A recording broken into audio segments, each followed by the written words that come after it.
بسم اللہ الرحمن الرحیم۔ السلام علیکم میرے بھائی اور بہنوں، دولت اور پیسہ انسان کی بنیادی ضروریات میں سے ہے۔ آج دنیا کی کون سی ایسی چیز ہے جو دولت سے حاصل نہیں ہو سکتی؟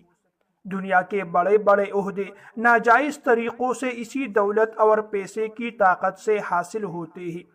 یہی پیسہ انسان کو زمین سے اٹھا کر آسمان تک پہنچا دیتے ہیں۔ اب یہ انسان پر ڈیپینڈ کرتا ہے کہ وہ پیسے کا استعمال کس طرح کرتا ہے، جائز ضروریات کو پوری کرنے کے لیے یا حرام کی خواہشات کو پورا کرنے میں۔ آج آپ کو جو طاقتور عمل اور وظیفہ بتا رہا ہوں، یہ قرآنی وظیفہ آیت الکرسی کا ہے۔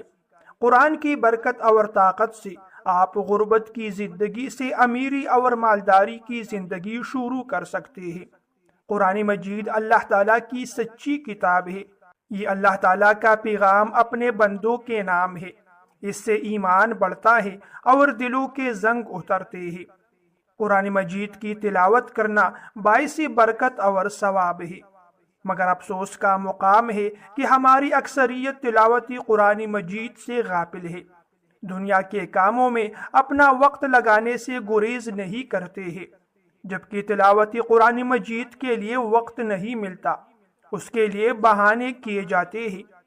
یقین جانیے تلاوت قرآن پاک سے اللہ تعالیٰ وقت میں برکت ڈالتا ہے، لہٰذا آج سے یہ عہد کرے کہ انشاءاللہ قرآن کریم کی تلاوت کے لیے روزانہ وقت نکال کر کم از کم 2-3 رکوع تلاوت کریں گے اور اس کو سمجھیں گے، اس کو ترجمہ کے ساتھ پڑھیں تاکہ آپ لوگوں کو پتہ چلے اللہ تعالیٰ اپنے بندوں سے کیا فرما رہے ہیں۔ قرآن پاک کی تلاوت کی فضیلت کے متعلق رسول اللہ صلی اللہ علیہ وسلم نے فرمایا، تم قرآن پاک پڑھو، اس لیے کہ قرآن قیامت کے دن اپنے پڑھنے والوں کے لیے سفارشی بن کر آئے گا۔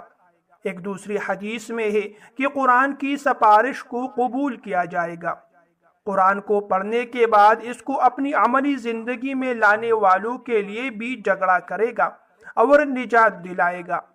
رسول اللہ صلی اللہ علیہ وسلم نے فرمایا، قیامت کے دن قرآن اور قرآن والے جو اس پر عمل کرتے تھے ان کو لایا جائے گا۔ سورہ بقرہ اور سورہ آل عمران پیش ہوگی اور اپنے پڑھنے والوں کی طرف سے جھگڑا کرے گی۔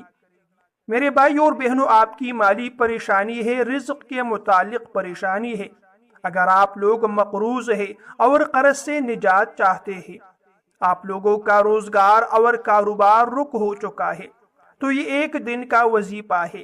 آپ نے پورے توجہ اور یقین سے آیت الکرسی کا یہ وظیفہ کرنا ہے۔ انشاءاللہ دولت، پیسہ، رزق کے خزانے آنا شروع ہوں گے، آپ کی تنگی اور پریشانی فراخی میں بدل جائے گی۔ وظیفہ کرنے کا طریقہ سنیے۔ 2 رکعت نفل نماز حاجت پڑھے، اس کے بعد وہی بیٹھ کر اول اور آخر 11 مرتبہ درود پاک پڑھے اور درمیان میں 40 مرتبہ آیت الکرسی کی تلاوت کرے۔ ایک ہی جگہ بیٹھ کر آپ لوگوں نے یہ وظیفہ کرنا ہے۔ انشاءاللہ ایک ہی دن میں آپ کو خوشخبری ملے گی، دولت اور رزق کی ہر قسم کی پریشانی